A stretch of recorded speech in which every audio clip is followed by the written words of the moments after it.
Hello दोस्तों, नमस्कार। मैं हेमंत आपका स्वागत करता हूं आपके अपने यूट्यूब चैनल हेमंत एजुकेशन में। दोस्तों, आज की वीडियो में जो हम बात करेंगे वो बात करेंगे यूपीएसआई के बारे में। और दोस्तों, आप सभी लोग मेरे से कमेंट बॉक्स में और मेरे पास बहुतों के मैसेज भी आए थे। आप लोग पूछ रहे थे कि मेरा यूपीएसआई में क्या स्कोर रहा है। तो आज हम इसी बारे में बात करेंगे कि मेरा यूपीएसआई में क्या स्कोर रहा है, और साथ ही साथ हम बात करेंगे क्या पेपर का लेवल ऐसा था कि 140 प्लस क्वेश्चन सही करना पॉसिबल है। तो दोस्तों, आज हम इसी बारे में बात करेंगे। सबसे पहले बात कर लेते हैं दोस्तों 140 प्लस के बारे में कि 140 प्लस क्वेश्चन सही करना पॉसिबल है या नहीं। दोस्तों, सबसे पहले मैं आपको बता दूं कि हम किसी भी बच्चे का टैलेंट को हम मेजर नहीं कर सकते कि वो कितना टैलेंटेड है कितना नहीं है। हम ये नहीं कह सकते कि हाँ, अगर उसके 140 प्लस अगर क्वेश्चन सही हैं कि उसने वो दिमाग से ठीक नहीं किए, मतलब वो उसका आईक्यू लेवल या वो पढ़ने में इतना अच्छा नहीं है कि वो 140 प्लस सही नहीं कर सकता। दोस्तों, कुछ बच्चे ऐसे होते हैं जो एक्स्ट्रा ऑर्डिनरी होते हैं, वो 140 प्लस भी कर देते हैं। और हो सकता है इस पेपर में भी कुछ बच्चे ऐसे रहे होंगे जो 140 प्लस स्कोर करके भी आए होंगे, क्योंकि दोस्तों कुछ बच्चे एक्स्ट्रा ऑर्डिनरी होते हैं, इस बात में कोई डाउट नहीं है, और ज़रूर इस एग्जाम में भी रहा होंगे। अगर दोस्तों 50-60 अगर ऐसे स्टूडेंट हैं जो 140 प्लस स्कोर कर रहे हैं तो कोई बड़ी बात नहीं है, क्योंकि बहुत लोगों ने ये एग्जाम दिया था। उसमें 50-60 बच्चे ऐसे निकल आते हैं कि जो 140 प्लस भी स्कोर कर गए होंगे, क्योंकि कुछ बच्चे एक्स्ट्रा ऑर्डिनरी होते हैं और वो उनकी तैयारी उस प्रकार की होती है कि वो बहुत टाइम से तैयारी कर रहे होते हैं और उनका टारगेट ही यही होता है, उनकी एक ड्रीम जॉब होती है, और साथ के साथ उस दिन उनका लक भी साथ होता है। तो हो सकता है 140 प्लस स्कोर कर गए हों। तो दोस्तों, अब हम बात करेंगे जो ये पेपर का लेवल था, इस पेपर के लेवल के हिसाब से अगर कोई अच्छा पढ़ने वाला बच्चा है तो कितने क्वेश्चन तक ठीक करके आ सकता है। जिस पेपर का लेवल था, अब आपको इजी बोलोगे तो इजी मान लो, अगर मॉडरेट बोलोगे तो मॉडरेट मान लो।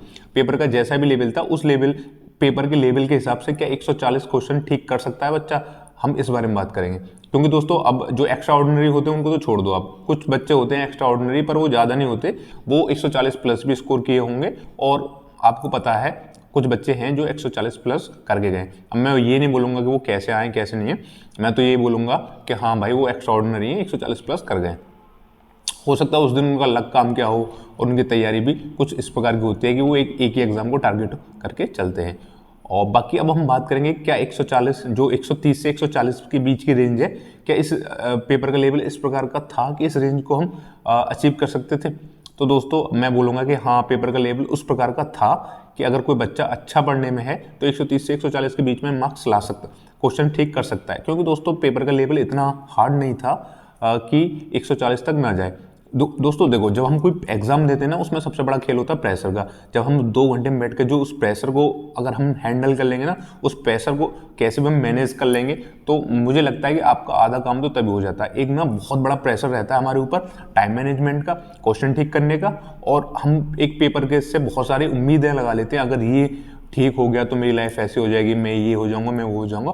फिर उसके बाद एक अपनी रेस्पॉन्सिबिलिटी का भी कहीं ना कहीं एक फ़र्क पड़ता है, जिसकी वजह से ये सारे फैक्टर हमारे ऊपर काम करते हो, हम पेपर में कहीं ना कहीं नर्वस हो जाते हैं, और फिर हम ठीक से टाइम मैनेजमेंट नहीं कर पाते, और फिर उससे हमारे साथ बहुत सारी दिक्कतें आने लगती हैं। तो देखो दोस्तों, सबसे पहले मैं बता दूं कि हम सभी के सभी इंसान हैं, और इंसान से ना जो इंसानी मिस्टेक होती हैं वो हो ही जाती हैं, तो सबसे हुई होंगे। और दोस्तों, मैं पूरे दावे के साथ कह रहा हूँ, जो भी लोग इस वीडियो को देख रहे हो और उन्होंने यूपीएसआई का एग्जाम दिया है, उन सभी को पता होगा कि आपके 2-4 क्वेश्चन तो ऐसे भी गलत हुए होंगे जो आते हुए आप गलत करके आए होंगे, प्रेशर की वजह से, कैलकुलेशन मिस्टेक की वजह से, या आपने पढ़ा कुछ था कुछ, इस वजह से कहीं ना कहीं दोस्तों दिक्कत हुई होगी। और मैं मान रहा हूँ कम से कम 5 क्वेश्चन आपके ऐसे रहे होंगे जो आपके साथ आते हुए आपको गलत हुए होंगे। तो दोस्तों, ये आपके साथ नहीं होता, ये सभी के साथ होता है। अब मेरे भी 5-7 क्वेश्चन ऐसे हैं जो आते हुए मैं गलत कर गया। दोस्तों, एक क्वेश्चन तो उसमें था लिंग पूछ रहा था, और मैंने उसमें वचन समझ के उसको गलत कर दिया। और एक तो मैथ का इतना इजी कैलकुलेशन है, ग्राफ वाला क्वेश्चन था, इतना इजी कैलकुलेशन कि कोई भी कर दे उसको मैं गलत कर आया। और रीजनिंग में भी मेरे पे गलत हुए। और जीएस में तो एक ऐसा क्वेश्चन था जिसे मैं दिन रात रटता था, वही मेरे से गलत हो गया। तो दोस्तों, ये जितने भी ह्यूमन बीइंग है सबके साथ ऐसी मिस्टेक होती है, आते हुए क्वेश्चन गलत हो जाते हैं, तो इसमें कोई बड़ी बात नहीं है। और ये मेरे साथ ही नहीं हुआ, ना आपके साथ हुआ, और जिन्होंने ज़्यादातर एग्जाम दिया होगा उनके साथ, सबके साथ ये हुआ है।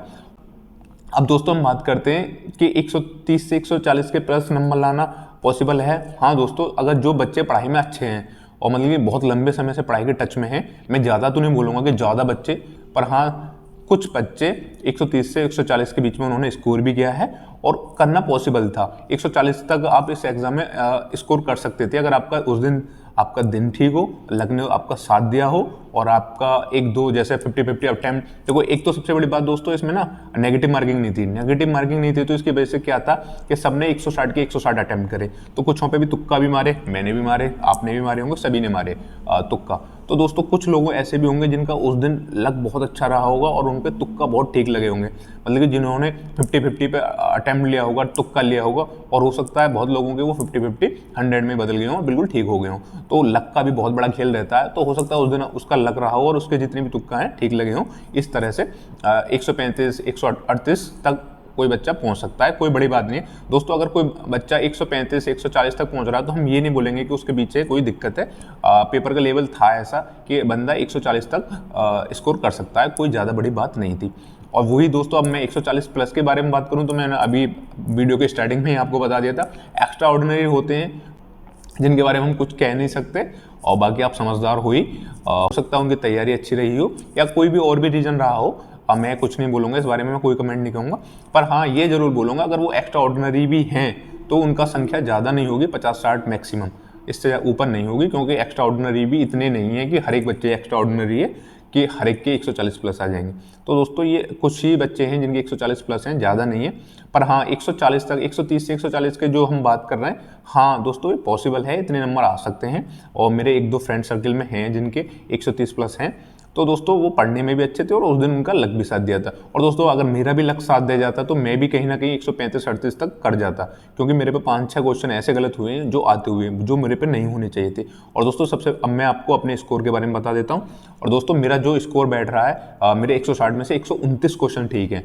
और दोस्तों 129 क्वेश्चन सही है, मैथ में मेरे 35 सही हैं, और मेरी रीजनिंग में भी 35 सही हैं, और मेरे हिंदी में 31 सही हैं, और मेरे जीएस में 28 सही हैं। तो दोस्तों इस प्रकार मेरे 129 क्वेश्चन सही बैठ रहे हैं।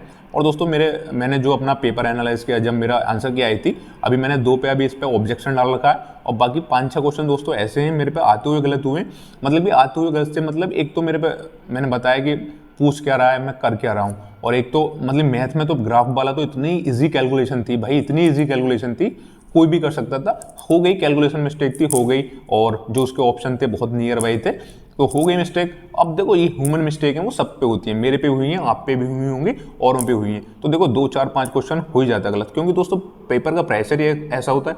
अब मैं बता दूं मैंने मेरा जो एग्जाम का लास्ट के 5 7 10 मिनट थे ना, मैं उस टाइम तो बिल्कुल ब्लैंक हो गया था, मैं कुछ कर ही नहीं पा रहा था, क्योंकि पेपर का प्रेशर था और मतलब समझ में नहीं आ रहा था क्या करूं, कैलकुलेशन भी ढंग से नहीं कर पा रहा था, क्योंकि टाइम सामने चल रहा था कंप्यूटर स्क्रीन पे, तो बहुत ज़्यादा प्रेशर बन जाता है। तो ये सबके साथ होता है, ये प्रेशर ना मेरे साथ था ना आपके साथ था, और आपने भी एग्जाम दिया है, आपने भी प्रेशर को फील किया होगा अगर आप तैयारी के साथ गए होंगे। तो दोस्तों अब मैं अपनी तैयारी के बारे में बता देता हूँ। दोस्तों मैं इस एग्ज़ाम को लेके बहुत लंबी तैयारी कर रहा था, मैं बहुत लंबे समय से इस एग्ज़ाम की प्रिपरेशन कर रहा था, और इसी चीज़ को लेके मैं तैयारी में था। मेरा जो स्कोर था, जब मैं एग्ज़ाम दे के आया था, मेरा जो अपनी जो एक्सपेक्टेशन थी अपने आप से, वो करीब 135 136 के आसपास की थी, लगभग मैं वहीं पहुंच गया था। पर कुछ कैलकुलेशन मिस्टेक ऐसी हुई, जब मैं पेपर दे के आया था, जब मुझे उन कैलकुलेशन मिस्टेक के बारे में पता नहीं था कि मैं इसको गलत भी करे आया हूँ। जब आंसर की आगे देखी तो जब मुझे पता चला कि अरे यार ये तो गलत हो गया। तो ये सबके साथ होता है, मेरे साथ अकेले के साथ नहीं हुआ है। बाकी 129 है मेरे क्वेश्चन सही। आप सभी लोग पूछ रहे थे इतने टाइम से कि आपके कितने सही हैं, आपके कितने सही हैं, तो मेरे 129 क्वेश्चन सही हैं, और बाकी 2 पे मैंने अभी ऑब्जेक्शन डाल रखी है, और बाकी फाइनल आंसर की आएगी जब देखते हैं क्या होता है। और दोस्तों 5-6 क्वेश्चन का मुझे बहुत दुख है कि आते हुए गलत हुए। देखो कैलकुलेशन मिस्टेक हो जाए या आप उसको गलत पढ़ लो, जब कोई क्वेश्चन को तुम गलत पढ़ लो ना, पूछ रहा लिंग आप करके आ रहे हो, उसमें वचन हिंदी का एक क्वेश्चन था, बहुत ज़्यादा दिक्कत होती है। और दोस्तों एक तो मेरे पे रीजनिंग के भी ऐसे कैसे क्वेश्चन गलत हुए हैं कि अब मैं क्या ही बताऊं, मतलब कि जो इजी हैं वो ही गलत हुए हैं, मेरे पे हार्ड क्वेश्चन एक भी गलत नहीं हुआ। और बाकी ओवरऑल ठीक रहा था मेरा एग्जाम।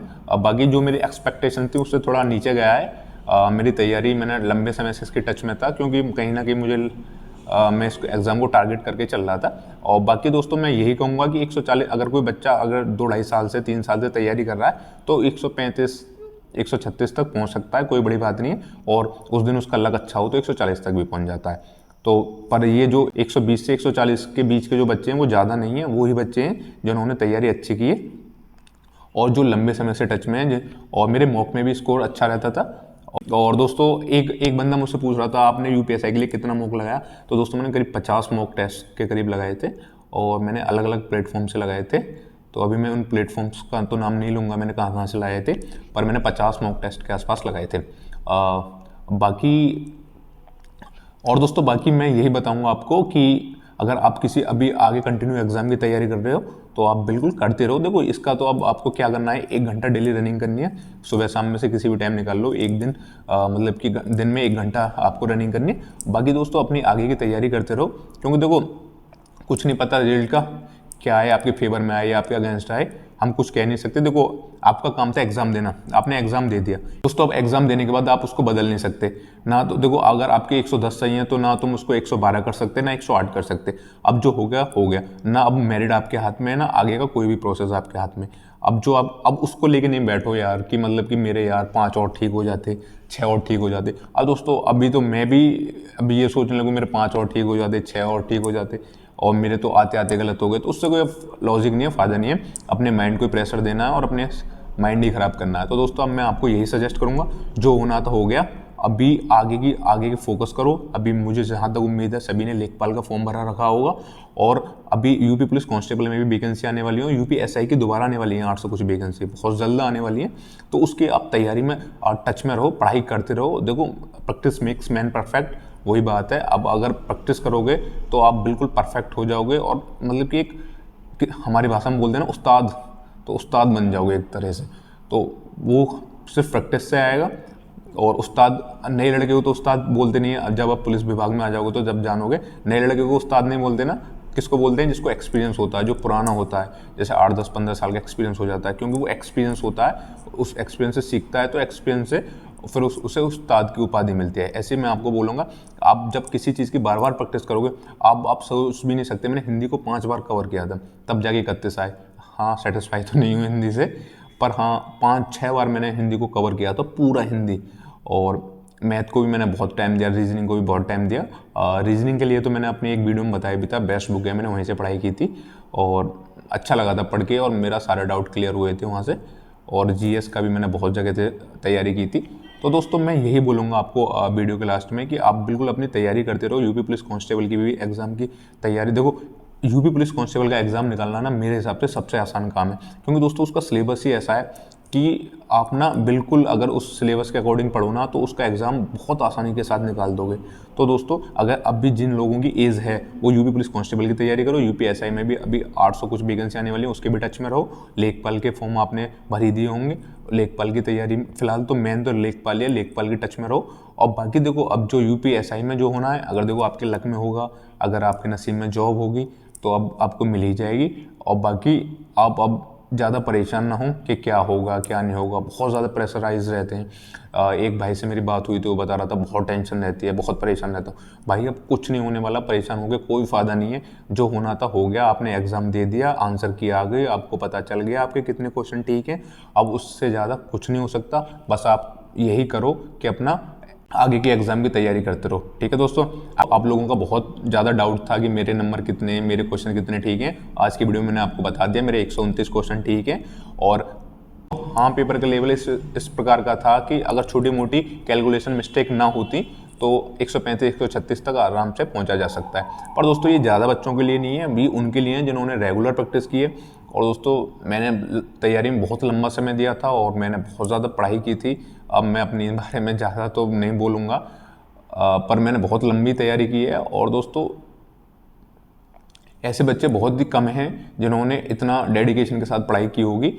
पर दोस्तों मैं यही बोलूँगा 120 से 140 वाले बच्चे ज़्यादा तो होंगे नहीं, पर हाँ बच्चे हैं। तो पेपर का लेवल भी था कि अगर कोई बच्चा अच्छा टच में है तो वो 140 तक पहुँच सकता था। और बाकी दोस्तों 140 प्लस वालों को तो मैंने पहले ही एक्स्ट्रा ऑर्डिनरी बोल दिया है, तो उसके बारे में आगे कुछ ज़्यादा बोलूँगा नहीं। बाकी दोस्तों मैंने अपनी वीडियो में यूपीएसआई की जो एक एक्सपेक्टेड कट ऑफ बता रखी है, एक बार वो वीडियो आप देख लो। अगर उस कट ऑफ के आसपास आपके मार्क्स हैं तो बिल्कुल रनिंग की तैयारी करो, क्योंकि कहीं ना कहीं आपको बुलाया जाने वाला है। और दोस्तों वैकेंसी करीब 9,500 के करीब वैकेंसी हैं, तो आप ये मत समझो कि 120 प्लस वाले भी हैं, 130 प्लस वाले भी हैं, 140 प्लस वाले भी हैं, तो फिर हमारा क्या होगा। क्योंकि दोस्तों वैकेंसी बहुत ज़्यादा है और ये जो 120 प्लस वाले हैं कोई ज़्यादा नहीं है, बहुत थोड़े स्टूडेंट हैं और कट ऑफ नीचे जाएगी। और 110 से 15 के बीच में ही जनरली कट ऑफ रहने वाली है। एक बार मेरी उस वाली वीडियो को देख लो, उसमें मैंने कैटेगरी वाइज बॉयज़ के लिए और गर्ल्स के लिए अलग अलग बता रखा है। उससे आपके सारे डाउट क्लियर हो जाएंगे और आप उसी के हिसाब से अपनी रनिंग की तैयारी स्टार्ट कर दो, क्योंकि दोस्तों अब आपके पास ज़्यादा समय नहीं है। और क्योंकि एक बार आपको पता है कि रिजल्ट आ जाता है तो रिजल्ट आने के 10 से 15 दिन बाद DBPST और रनिंग का प्रोसेस हो जाता है। तो दोस्तों आप अभी से अपनी रनिंग चालू कर दो, क्योंकि आपके पास समय ज़्यादा नहीं है। बाकी दोस्तों अगर आपको किसी भी प्रकार की कोई क्वेरी है या कोई समस्या है जिसका समाधान मैं कर सकता हूं, तो आप बिल्कुल मेरे इंस्टाग्राम पे जाके जुड़ें। मैंने उसका लिंक डिस्क्रिप्शन बॉक्स में डाल दिया, वहां जाके आप मुझे फॉलो करें, मैसेज करें और मैं पूरी कोशिश करूंगा कि आपकी पूरी से पूरी मदद की जाए। बाकी आज की वीडियो में इतना ही। अगर वीडियो अच्छी लगी हो तो वीडियो को लाइक करें, शेयर करें और हाँ, चैनल को सब्सक्राइब जरूर कर लो, ताकि आगे आने वाली सारी वीडियो आपको इसी चैनल पर मिलते रहें। ठीक है दोस्तों, जय हिंद साथियों।